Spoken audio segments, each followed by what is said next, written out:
बिस्मिल्लाहिर्रहमानिर्रहीम अस्सलाम वालेकुम डियर स्टूडेंट। आज का जो हमारा टॉपिक है उसमें हमने सेकंड फाइलम को डिस्कस करना है जिसका नाम है सिलेंट्रेटा या निडेरिया। अच्छा, दोनों नामों की वजह हमने डिस्कस करनी है।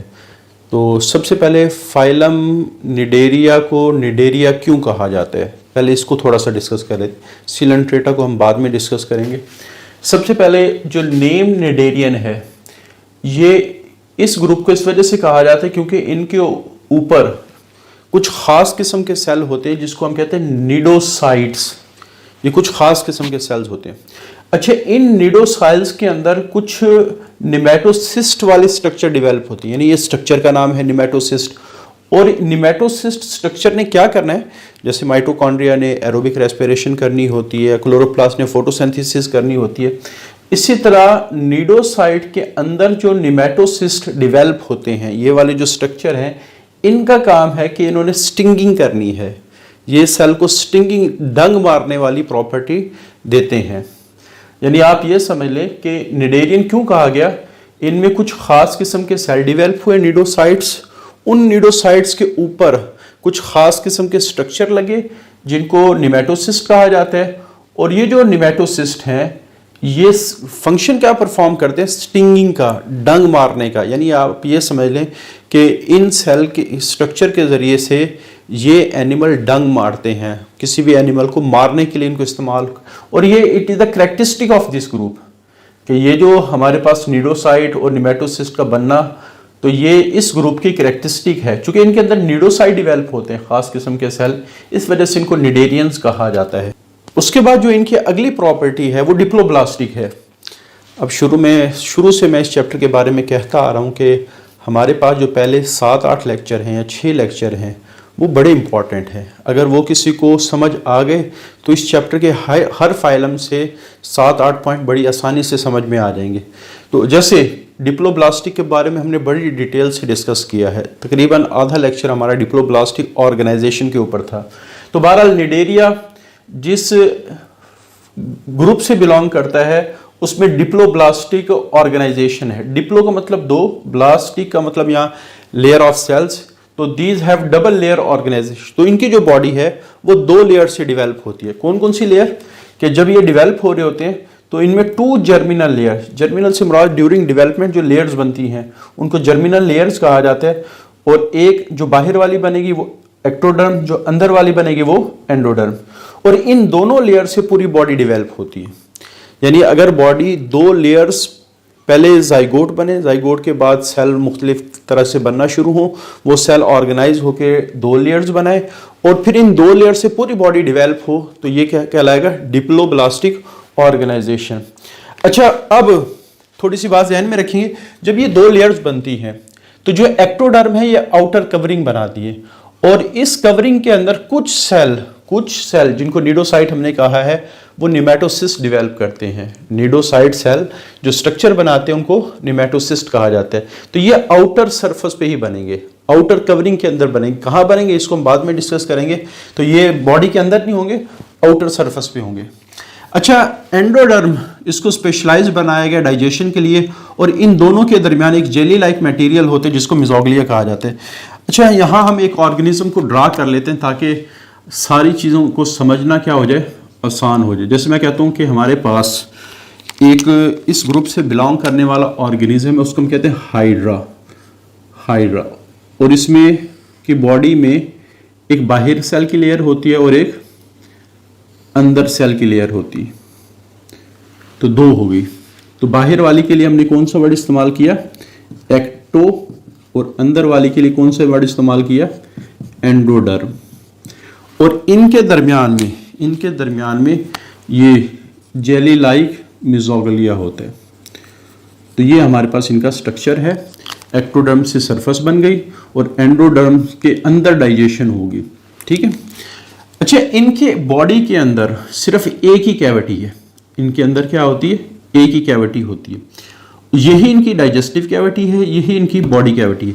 अब 2 वर्ड मैंने इस्तेमाल किए, डाइजेस्टिव कैविटी और बॉडी कैविटी। अगर मैं ह्यूमंस की बात करूं तो बॉडी कैविटी हमारे एब्डोमेन और चेस्ट कैविटी को मिला के बनती है।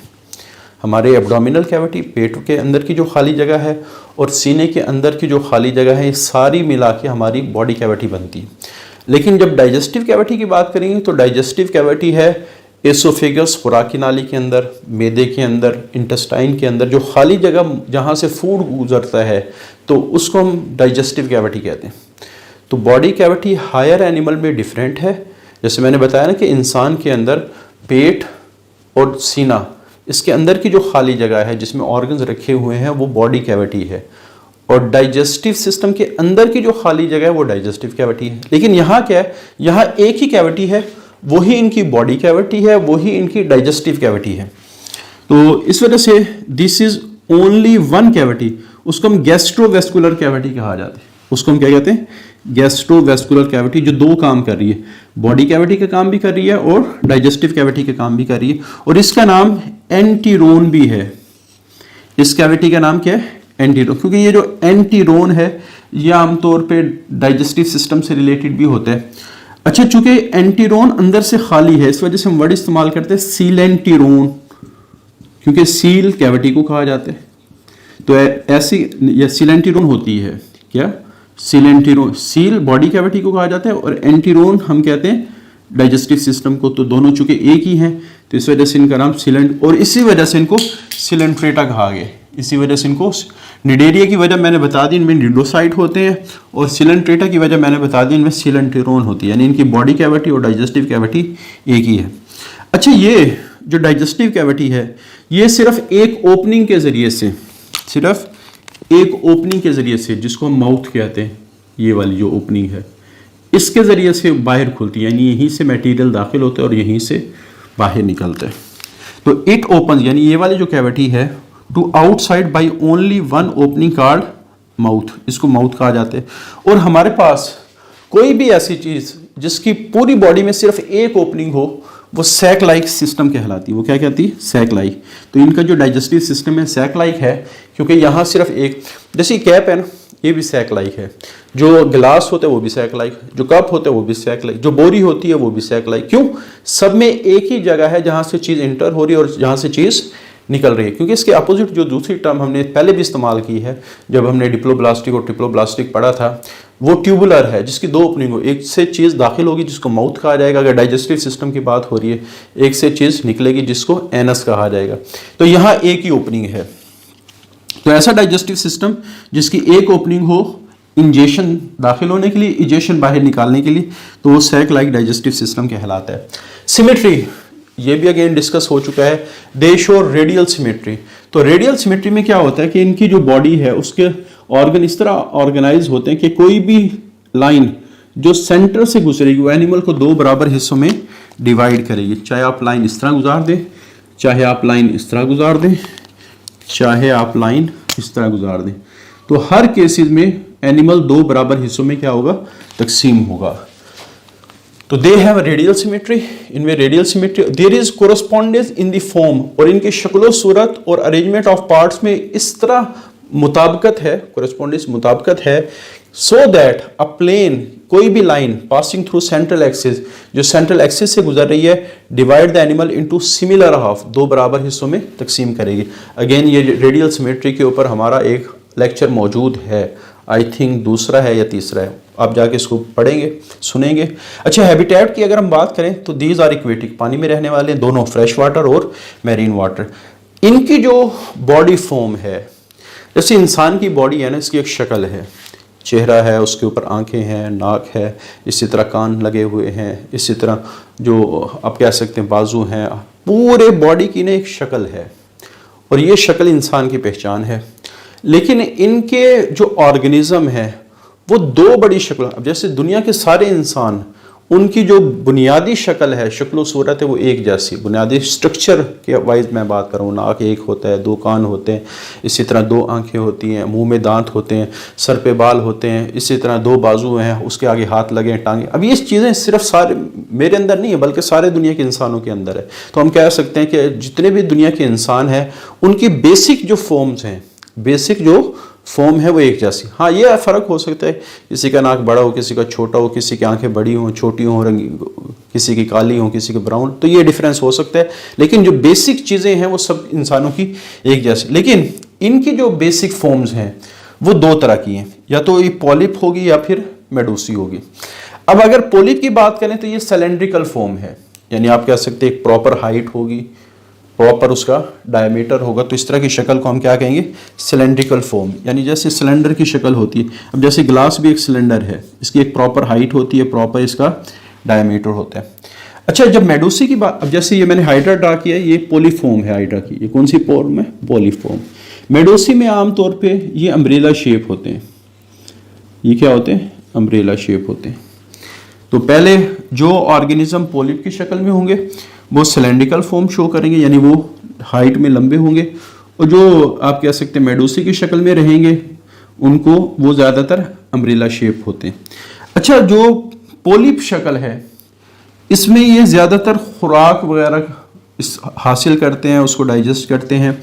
और जो मेडूसी है इसके अंदर गुनेड्स होते हैं, और गुनेड से क्या मुराद है कि टेस्टिस एंड ओवरीज, और आपको पता है ये रिप्रोडक्टिव स्ट्रक्चर होते हैं।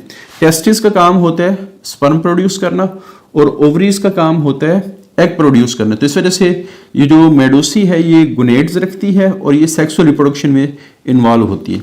अब चूंकि ये न्यूट्रिशन से इसका ताल्लुक है, इस शक्ल का ताल्लुक किसके साथ है, न्यूट्रिशन से है, इस वजह से इसको गैस्ट्रोजोइड भी कहा जाता है। जोइड का मतलब एनिमल, जू से निकला है। गैस्ट्रो आपको पता है डाइजेशन से रिलेटेड है, न्यूट्रिशन से रिलेटेड है। इसको गोनोजोइड, गोनो का मतलब गुनेड्स, जोइड कहते हैं एनिमल को, तो ऐसा एनिमल जिसके पास गुनेड्स होंगे वो गोनोजोइड कहलाएगा। आमतौर पे ये इस शक्ल में सेसाइल होते हैं, और अगर मेडूसी वाली शक्ल ये अडॉप्ट करें तो ये मोटाइल या फ्री स्विमिंग होते हैं। मोटाइल का मतलब मूव करना। तो बहरहाल क्वेश्चन ये बड़ा इंपॉर्टेंट है कि डिफरेंशिएट बिटवीन पॉलिप एंड मेडूसी। तो आप ये 4-5 डिफरेंस है जो आराम से लिख सकते हैं। तो इस किंगडम के अंदर, सॉरी इस फाइलम के अंदर अब 3 पॉसिबिलिटी हैं, या तो वो पॉलिप की शक्ल में रहेंगे सारी जिंदगी, या वो मेडूसी की शक्ल में सारी जिंदगी रहेंगे, या बाज दफ़ा कुछ अरसा पॉलिप की शक्ल में और कुछ अरसा मेडूसी की शक्ल में। तो आमतौर पे ओवरऑल अगर हम लाइफ साइकिल की बात करें तो काफ़ी सारे, जैसे हाइड्रा वो ज़्यादातर पॉलिप की शक्ल में रहते हैं, इसकी शक्ल में रहते हैं पॉलिप की। और हम एक ऑर्गेनिज्म पढ़ेंगे जेलीफिश, वो ज़्यादातर मेडूसी की शक्ल में रहते हैं। इसी तरह इस फाइलम के अंदर हम एक ऑर्गेनिज्म पढ़ेंगे ओबिलिया, उसके अंदर पॉलिप भी बन रहे होते हैं और उसके अंदर मेडूसीज भी बन रही होती हैं, यानी ये अपने लाइफ के अंदर दोनों किस्म की शेप्स को अडॉप्ट करता है। तो बहरहाल इन एनिमल्स के मुख्तलिफ कैटेगरीज हैं, लेकिन जो बेसिक शक्लें हैं वो आमतौर पे ये 2 ही होती हैं। अच्छा, अगर साइज की बात करें तो इतने छोटे हैं कि माइक्रोस्कोप से नजर आते हैं, जैसे माइक्रोस्कोपिक हाइड्रा, और बड़े भी हैं जैसे ब्रेकियोसिरेंथस। अब हाइड्रा माइक्रोस्कोपिक है, ये हाइड्रो पानी में जोन एनिमल, और ये पॉलिप शक्ल में रहते हैं आमतौर पे। तो एक पानी में रहने वाला एनिमल है और इसकी शक्ल क्या है, पॉलिप है, और इसकी जो लेंथ है वो तकरीबन 2 मीटर तक, या हाइट कह लें या लेंथ कह लें, तो 2 मीटर तक पहुंचती है। यानी जाहिर बात है 2 मीटर का जो ऑर्गेनिज्म होगा ऑलमोस्ट 6 फीट से भी ज़्यादा होगा, तो वो आराम से नज़र आएगा। अच्छा, उसके बाद जो इनका माउथ होता है उसके ऊपर इनके फिंगर लाइक, जैसे हमारी फिंगर्स हैं तो इसी तरह फिंगर लाइक स्ट्रक्चर होते हैं जिनको टेंटिकल्स कहा जाता है। जिसको क्या कहा जाता है, टेंटिकल्स, ये टेंटिकल्स, और ये आमतौर पे माउथ के इर्द गिर्द होते हैं। जैसे जेलीफिश में ये टेंटिकल्स, ये क्या होते हैं, tentacles. The mouth is surrounded by series of tentacles, और इन टेंटिकल्स के ऊपर निडोसाइट्स होते हैं, और उन निडोसाइट्स के ऊपर निमेटोसिस्ट लगते हैं। इन निडोसाइट के ऊपर निमेटोसिस्ट लगते हैं। तो दीज बियर स्टिंगिंग सेल्स, जिनके स्ट्रक्चर को निमेटोसिस्ट कहा जाता है, which are organ of defence, और इन सेल्स के जरिए से डिफेंस हमले से बचाते हैं। डिफेंस का मतलब बचाना, ऑफेंस का मतलब हमला करना। तो बहरहाल ये टेंटिकल्स, अब चूंकि इनके ऊपर निडोसाइट और निमेटोसिस्ट वगैरह होते हैं, तो इस वजह से जो टेंटिकल्स के जरिए से ये हमला करते हैं और हमला से अपने आप को बचाते भी। अगर कोई दूसरा एनिमल हमला करेगा तो ये अपने आप को डिफेंड करेंगे, दिफा करेंगे। मोड ऑफ न्यूट्रिशन, चूंकि एनिमल की खासियत ही है कि हमला करेगा, तो इस वजह से ये ज़्यादातर कार्निवोरस होते हैं। कार्निवोरस का क्या मतलब है कि जो दूसरे एनिमल को मारेंगे उससे खुराक लेंगे, उसको क्या कार्निवोरस कहा जाएगा। And feed upon small organism, और छोटे छोटे ऑर्गेनिज्म या छोटे छोटे एनिमल का ये शिकार करेंगे, विच कम इन कॉन्टैक्ट विद देम, जो इनके करीब आएंगे उनको ये पकड़ने की कोशिश करेंगे।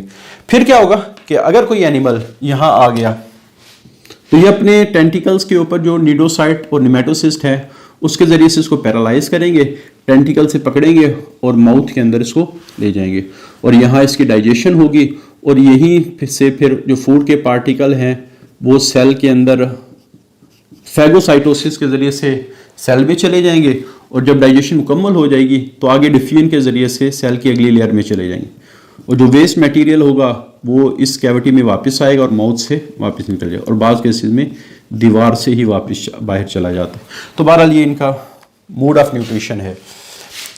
Then taken into digestive cavity, ये जो हमारे पास एनिमल इमोबलाइज हो गया है निमेटोसिस्ट के ज़रिए से, इसको डाइजेस्टिव कैविटी में लेके आया जाता है फूड के तौर पे, वेयर इट इज़ डाइजेस्टेड, वहाँ ये डाइजेस्ट होगा, एंड डिस्ट्रीब्यूटेड, और जो डाइजेस्टेड मटेरियल है जो फूड है बाय द डिफियन, तो इसमें कोई प्रॉपर ट्रांसपोर्ट मैकेनिज्म नहीं होता। अच्छा, चूंकि यही डाइजेशन हुई, यही क्या हुई, डाइजेशन हुई, और यही से ट्रांसपोर्टेशन, वेस्कुलर का जो वर्ड है ना, ये ट्रांसपोर्ट सिस्टम के लिए आमतौर पे इस्तेमाल होते हैं। जैसे हमारा वेस्कुलर सिस्टम, उसमें खून की नालियाँ वगैरह, लिम्फेटिक सिस्टम की नालियाँ वगैरह होती हैं, तो वो पूरी बॉडी में मटेरियल को क्या करें, तो ये कैविटी, ये वाली जो कैविटी है ये डाइजेशन का काम भी कर रही है, और यहीं से ट्रांसपोर्टेशन ऑफ मटेरियल भी हो रही है। इस वजह से नाम क्या रखा गया, गैस्ट्रोवेस्कुलर कैविटी। और ये ट्रांसपोर्टेशन यहाँ किसके ज़रिए से हो रही है, जिस मैकेनिज्म के ज़रिए से, उसका नाम है डिफियंस। तो ये हमारे पास अभी आप ये समझ लें सिलेंट्रेटा का पार्ट 1 हमने पढ़ लिया है। इस फाइलम को हम 3 पार्ट के अंदर डिस्कस करेंगे। पार्ट 1 पहला डिस्कस हो गया, बाकी जो इसका रिमेनिंग पोर्शन है वो अगले लेक्चर में, और थोड़ा सा जो पोर्शन है वो उससे अगले लेक्चर में डिस्कस किया जाएगा। आज के लिए इतना ही, अल्लाह हाफिज़।